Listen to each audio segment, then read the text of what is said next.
wabarakatuh. Selamat malam sahabat Polantas. Ini kita saat ini berada di Jalan Pojok Paren, Kampung Laksana.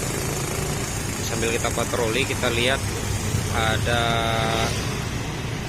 mobar ini, kendaraan besar yang mengangkut beton, mungkin untuk gunaan got, pembuatan got mungkin, tapi tidak ada keamanan.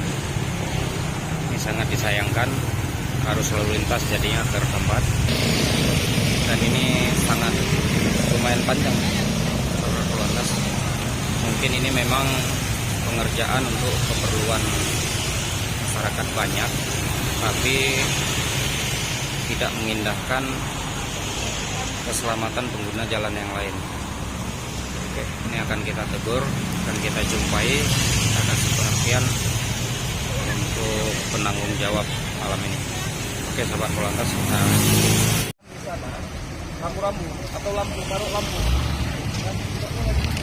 Kalau kecelakaan, ada polisi yang berhubungan sama masyarakat.